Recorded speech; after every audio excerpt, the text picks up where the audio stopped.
नमस्कार, आप देख रहे हैं इंटेलिजेंट गुरु और मैं हूं आपके साथ प्रवीक्षा शर्मा। मऊगंज जिले के नईगढ़ी प्राथमिक स्वास्थ्य केंद्र को लेकर एक बड़ा मामला सामने आया है। जानकारी के अनुसार अस्पताल की स्थिति को लेकर पत्रकारों ने रिपोर्टिंग की, जिसके बाद उनके खिलाफ एफआईआर दर्ज होने की बात सामने आई है। स्थानीय पत्रकारों का आरोप है कि अस्पताल की स्थिति बेहद खराब है, जहां स्टाफ और संसाधनों की भारी कमी है। 3 लाख से अधिक आबादी वाले इस इलाके में सीमित चिकित्सा सेवाएं ही उपलब्ध है। बताया जाता है कि जनपद पंचायत अध्यक्ष तक ने इस मामले में कलेक्टर को पत्र लिखकर कार्रवाई की मांग की थी। पत्रकारों का कहना है कि जब उन्होंने इन हालातों को कैमरों में कैद किया तो उनके साथ अभद्र व्यवहार हुआ और बाद में उनके खिलाफ पुलिस मामला दर्ज कर लिया गया। इस पूरे मामले को लेकर अब सवाल उठ रहे हैं कि क्या जनता की समस्याएं उजागर करना अपराध है। हालांकि इस संबंध में अस्पताल प्रशासन और स्थानीय अधिकारियों की ओर से अभी कोई आधिकारिक बयान सामने नहीं आया है। अगस्त क्रांति मंच के संयोजक कुंज विहार तिवारी ने कहा कि अगर पत्रकारों पर कार्रवाई होती है तो ये जनता की समस्याओं को दबाने जैसा है। वहीं पीड़ित पत्रकारों का कहना है कि वे किसी भी दबाव में पीछे हटने वाले नहीं हैं। अब देखना होगा कि प्रशासन इस पूरे मामले में क्या कदम उठाता है और क्या पत्रकारों की ये शिकायतें सुनी जाती है या नहीं। एक पत्रकार के कवरेज के दौरान एक चिकित्सक से बहसबाजी, जिसके बाद उस पत्रकार के ऊपर एफआईआर दर्ज की गई। क्या सर पूरा मामला था, आखिर ऐसी स्थिति क्यों नहीं हुई थी? इसकी जानकारी मुझे कल आप ही लोगों के माध्यम से पता चली थी। तो आज सुबह हम सीएससी नईगढ़ी गए थे। वहाँ जानने के बाद हमें जानकारी यह प्राप्त हुई कि हमारे पत्रकार बंधु कुछ शायद किसी का ट्रीटमेंट कराने के माध्यम से वहाँ पे गए थे। डॉक्टर साहब वहाँ पर उनको उस समय वो खाना खाने गए हुए थे, क्योंकि 2-2:30 बजे तक ओपीडी देखे, उसके बाद खाना खाने चले गए थे। उस समय तत्कालीन नहीं मिले, लेकिन जैसे ही पता चला तैसे वो तुरंत आए थे। तो उसी बात में, किसी छोटी सी बात में, जैसे कि डॉक्टर साहब आप कहाँ थे, कैसे थे, थोड़ा सा बात कहा सुनी हो गई है। सर, एक पब्लिक प्लेस पर अगर कोई पत्रकार ऐसा कवरेज या वहाँ की स्थितियाँ दिखाता है, क्या उसका परिणाम एफआईआर से मिलेगा? नहीं, ऐसा तो नहीं होता। एफआईआर, भाई पत्रकारिता ऐसा संभव ही नहीं। पत्रकार का तो काम ही है समाज को सही चीज़ बताना। ठीक है। डॉक्टर ने आरोप भी लगाया है कि डिलीवरी रूम में पत्रकार ने जो है, इसके लिए चूँकि मैं इस चीज़ को कंफर्म करने के लिए वहाँ का वीडियो कैमरा देखना चाह रहा था, पर कैमरा चूँकि मैं वहाँ का प्रभारी इस समय हूँ, वो आईडी पासवर्ड वहाँ के बीएमओ सर के पास है, तो वो बीएमओ सर से संपर्क नहीं हो पाया, इसलिए मुझे आईडी पासवर्ड नहीं मिल पाया है। और कल शायद वहाँ पे डॉक्टर जो पाठक सर हैं वो ज्वाइन भी कर लेंगे, तो वो जब वीडियो वहाँ के दिखेगी तब वो यथास्थिति की जानकारी हमें प्राप्त हो पाएगी कि पत्रकार महोदय वहाँ गए थे या नहीं गए थे। अगर सर ये प्रकरण झूठा पाया जाता है तो उस पर क्या कार्रवाई की जाएगी? अभी तो उच्च अधिकारियों पे ही है, हमारे द्वारा तो कार्रवाई की नहीं जा सकती। तो ये उच्च अधिकारी ही उसका बारे में डिसाइड करते हैं कि क्या करना है, क्या नहीं करना है। मैं डॉक्टर प्रदीप शुक्ला, बीएमओ मऊगंज, और वर्तमान में डॉक्टर पाठक सर की माताजी का देहांत हो गया है, तो इसे नईगढ़ी का भी प्रभार हमें दिया गया है।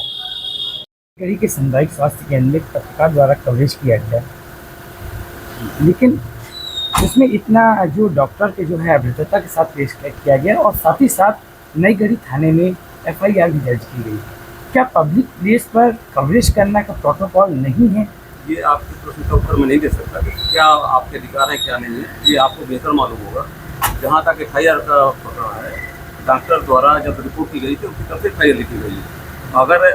अगर कोई साक्ष्य से आते हैं कि वो दोषी नहीं थे तो विवेचना में वैसी कार्रवाई की जाएगी। अस्पताल परिसर में सीसीटीवी कैमरा लगा था, क्या उसका जांच करना उचित नहीं समझा पुलिस अधिकारियों ने? तो ये विवेचना का पार्ट है। अभी विवेचना में सीसीटीवी फुटेज आज की शिकायत में उपलब्ध कराए गए, मैं उसकी तस्दीक करवा दूंगा। बिना विवेचना के एफआईआर कैसे दर्ज कर ली गई? बिना विवेचना के पहले विवेचना हो, बाद में एफआईआर हो। पत्रकारों ने भी शिकायत की थी। नहीं, पत्रकार का अगर आवेदन है तो हम उसकी तस्दीक करा लेंगे, उसमें कौन दोषी है कौन दोषी नहीं। सर, माननीय सर्वोच्च न्यायालय और उच्च न्यायालय का ये आदेश है कि अगर पब्लिक प्लेस पर अगर कोई भी पत्रकार कवरेज करता है उसमें प्रशासन सपोर्ट करना चाहिए। वो आदेश मुझे लाके दे दीजिए, मेरे संज्ञान में नहीं है। अगर ऐसा आदेश है तो उसको कानून पालन करवाएंगे। आज मऊगंज पुलिस अधीक्षक कार्यालय पहुंचे हैं, क्या है पूरा मामला? लोकतंत्र का जो चौथा स्तंभ है उस पर जो बुलडोजर चलाने का काम नईगढ़ी में हुआ है, और जो अभिव्यक्ति की आज़ादी, मौलिक अधिकार है, प्रेस की स्वतंत्रता है, उस पर जो हथकड़ी लगाने का प्रयास कल किया गया है, ये जिन्होंने किया और जिन्होंने इसका समर्थन किया, दोनों पे राष्ट्रद्रोह लगना चाहिए। जनता त्राही त्राही कर रही है, व्यवस्थाएं खत्म हैं, जहां 3 लाख लोगों की आबादी है, वहां एक भी डॉक्टर नहीं है। बेड सीट जाके देखिए तो चद्दर नहीं है। और अब तो हद हो गई कि लोग धीरे धीरे नई गढ़ी हॉस्पिटल जाना ही बंद कर दिए हैं। लेकिन ये जो चलन चला है कि अत्याचार, अनाचार, भ्रष्टाचार, दुराचार, इसके खिलाफ अगर बोलोगे तो ये फर्जी मुकदमे लगाएंगे। लेकिन ये ऐसे अंधे हो चुके हैं कि इनको पता नहीं है कि देश भगत सिंह और चंद्रशेखर आजाद का है, और ऐसे शहीदों का देश है जिनकी शहादत के बल पर आज ये कुर्सियों में बैठे हैं। और ये भूल गए हैं कि शासक नहीं है, ये नौकर हैं। ये हमारी नौकरी करने का पैसा ये पाते हैं हर महीना।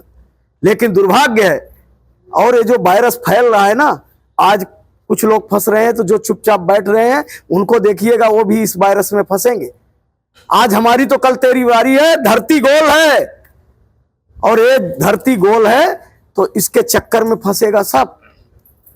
इस अत्याचार के खिलाफ कल जो पत्रकार साथी हैं, चाहे जेठ की दोपहरी हो, चाहे जनवरी और दिसंबर की कड़कड़ाती ठंड हो, और चाहे सावन भादव की अंधियारी रात हो, जब कोई आवाज देता है कि अब पीड़ित है तो ये पत्रकार साथी हमारे दौड़ते चले जाते हैं। ये सरकार, शासन, सत्ता और प्रशासन और जनता के बीच के सेतु को काम करते हैं। इस सेतु को तोड़ने का काम किया है एक जो यहां का सत्तासीन है, और भय का वातावरण बना के, भय के दम पर ये आवाज जनता की चुप करना चाहते हैं। एक नहीं 1000 FIR कर। तेरे पास रोज नामचा है तो हमारे पास सत्य है, धर्म है, और भारत के संविधान द्वारा प्रदत्त कानून का अधिकार हमें है। उसके सहारे हम लड़ते रहेंगे। पत्रकारों के साथ नई गढ़ी सामुदायिक स्वास्थ्य केंद्र में आप पहुंचे हैं, क्या व्यवस्थाएं हैं यहाँ पर? व्यवस्था तो ये मान लीजिए, व्यवस्था कुछ भी नहीं है। ये 7-8 सालों से देख रहा हूँ यहाँ पर। ड्रेसर तो हमें लगता है 15 सालों से नहीं है। और एक यहाँ पे एक्सरे है, इसमें कभी कभी एक्सरे वाला मिल जाए तो। ड्रेसिंग कौन करता है? ड्रेसिंग एक प्राइवेट माली शायद है, उनको रखा गया है। उन्होंने ड्रेसिंग वोसिंग करते हैं। क्या नाम है उसका, मालिक है? नाम तो हमको याद नहीं है सर। माली ड्रेसिंग कर रहा है? हाँ। पेड़ लगाते लगाते माली टाँका कब से लगाने लगा? अब ये भगवान भरोसे चल रहा है। हॉस्पिटल एक डॉक्टर हैं, वो भी दिन में उपलब्ध रहते हैं। रात में यहाँ 3 लाख पब्लिक होगी। इस पूरे मतलब कहना चाहिए कि 84 पंचायत है ये, और पूरे ब्लॉक में एक डॉक्टर दिन में उपलब्ध होते हैं, रात में कोई नहीं रहता। पूरी तरह से यहाँ की व्यवस्था चरमराई हुई है। और ये सामने देखिए ना, ये हॉस्पिटल का प्रांगण है। ये सामने यहाँ पे वो कुपोषित वाले रहते हैं, उनके सामने सफाई आप देखिए, इधर दिखाइए इनको। और उधर का तो हाल ही देख रहे हैं, ये सामने देखिए पूरा। आपका शुभ नाम? सुमन सिंह। जब डॉक्टर नहीं रहते तो इमरजेंसी उपचार के लिए जो आते हैं उनको ले क्या उपचार दिया जाता है, कैसे दिया जाता है? ज़्यादातर तो ये होता है कि रिवर रेफर कर दिया जाता है, या तो कुछ कंपाउंडर हैं 1-2 जो उपलब्ध होते हैं, या नहीं होते तो उनको बुलाया जाता है। डॉक्टर एक ही हैं यहाँ। क्या आयरन के बाटल चढ़वाने आए हैं? बोल रहे हैं नहीं है। आयरन का बाटल नहीं है, चुप गई। 2 बार आए, चढ़ ही नहीं है। हम 2 चक्कर आ चुके। एक बार आए थे 14 को, अब फिर बोला 1 तारीख को नहीं आए, 1 अगस्त को। आज आए हैं तो बोल रहे हैं है ही नहीं।